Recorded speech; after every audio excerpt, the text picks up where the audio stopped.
Մաշված խողովակներ, կոտրված փականներ, ջրի անկանոն հոսք։ Այսպիսի տեսարանները Երևանում սովորական են դարձել։ Մայրաքաղաքում քայլելիս հաճախ կարելի է տեսնել, որ սիզամարգերը ջրելու փոխարեն ջուրը հոսում է փողոցներով և մայթերով։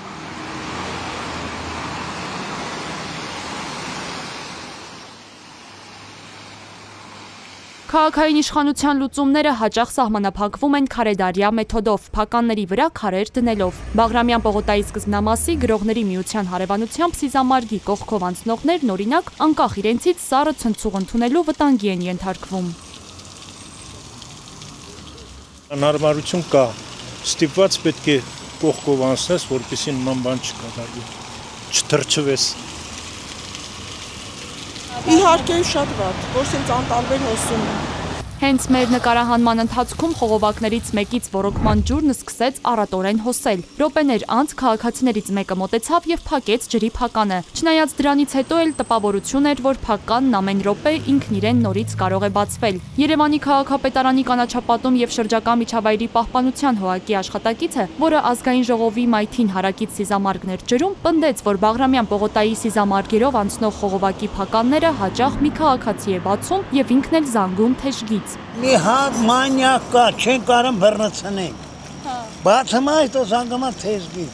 Ասում է, մի անգամ էլ կոտրված փականը վերանորոգել են, գիշերը կրկին գողացել են։ Նախագահի նստավայրից ընդամենը 100 մետր հեռավորության վրա էլ մեկ այլ խողովակ էր ծակվել։ Ջուրն անարգել հոսում էր մայթերին։ Մեր նկարահանման ընթացքում տարածք եկավ նաև ծառայության տեղամասի պետը։ Վթարները, որ պրոստը լինում է, արագի մեջ միանգամից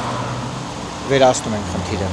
Իսկ օրվա մեջ շատ են հանդիպում կամ ամեն օր լինում։ Չէ, կան տենց տրուբաներ, որ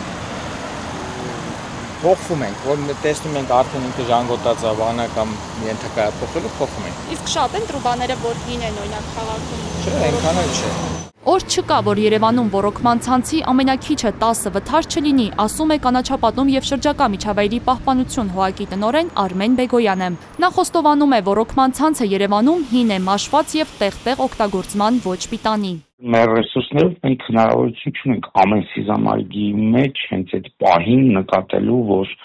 անձրևացնող սարքը տեղին է փչում, կոտրված է թե չէ, ջրի ճնշումն է բարձրանում իջնում, կանոնավոր չի լինում, մեկ ճնշման պայմանում ջուրը անձրևացնում է մինչև մայթի եզր, ճնշումը կարող է բարձրանալ և փոքր-ինչ ջուրը գնա դեպի արդեն մայթի վրա։ Իսկ ինչու փականների վրա ցնցուղներ չկան։ Բեգոյանի խոսքով նեղ սիզամարգերում, ինչպես օրինակ Բաղրամյան պողոտայինն է, պետք է ռետինե խողովակի միջոցով ջրել, ոչ թե ցնցուղային եղանակով։ Ըստ Բեգոյանի շատ են նաև դեպքերը, երբ քաղաքացիները կոտրում կամ գողանում են փականները։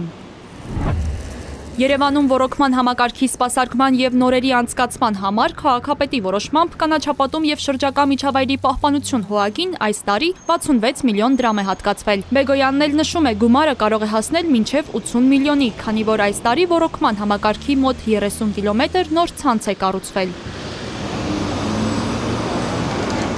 Համայնքային կառույցը վստահ է մայթերով հոսող ջրի պատճառով առաջացած կորուստները չնչին են, սակայն թե որքան ջուր է վատնվում այսպիսի անկանոն և աննպատակ հոսքերի հետևանքով հստակ հաշվարկներ չկան։